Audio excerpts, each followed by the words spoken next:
obviously have an opportunity next Tuesday to say something profound about not only in answer to the president, but also perhaps about what you've been through as governor here, especially over the last year. What will your message to the nation be? Well, you know I can't tell you my message, but what I will tell you is it's not a response.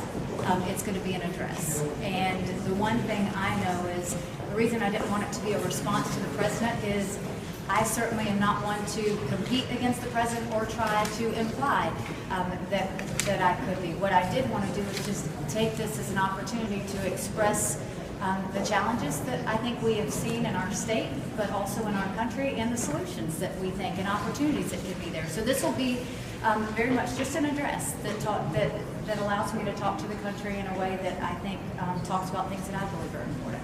Governor, can you talk any about, I know you're not going to give the details, but any about sort of about hammering out this speech, about the tone that you want to strike for your party? You know, I think the only thing is that it's not a response. I never wanted to do that. I don't think you can do a response to a president, so it's an address, and that's not the only thing I can say. Governor, are you writing the speech, or you or your staff writing the speech, and what kind of input will the RNC or the Republican congressional leadership have in your speech, in your address? None. You know, they haven't had. This was very much when we were asked to do it. We were asked to do it, and so they have given us the leeway to do this. You know, I have my process as we do speeches, whether it's this or whether it's the state of the state.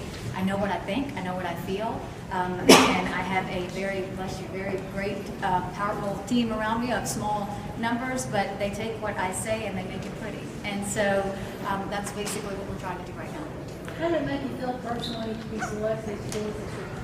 I mean, it's an honor. You know, you have to know, I always go back to that 5-year-old Indian girl that lived in Bamberg that just wondered what was out there. And to be able to think that I will now have the ability to address the country is very humbling, but it's really an honor.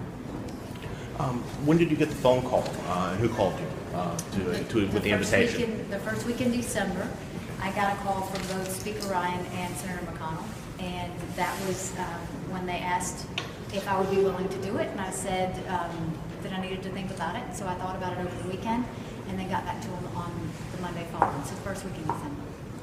There's also been a lot made about your selection, being that this is a year where it looks like the Democrats are going to nominate a woman to be their presidential candidate. Also, the GOP is trying to obviously sell that it's more diverse than maybe some people think. What do you think about the folks who are saying that your selection maybe is a look ahead to what's happening in November? I think it's a waste of time to me to try and speculate something I don't know enough about. I've never gotten into the speculation of what people think or feel or why people make decisions, so I'll leave that up to them to answer. Governor, people love to speculate about your future, about every election cycle. Now, this position you're in, what do you have to say about that? That I just talked to you about a domestic violence task force that I'm excited to announce that we're going to spend the next year working on, and then I hope to be standing here next year telling you about the successes that we have about it. It's the same thing I've said. I know y'all believe me. It's the same thing I've continued to say. We've done a lot of great things in South Carolina, and I'm very proud of the progress we've made from jobs to education to our economic standing. We've got a lot more things to do, and so I'm looking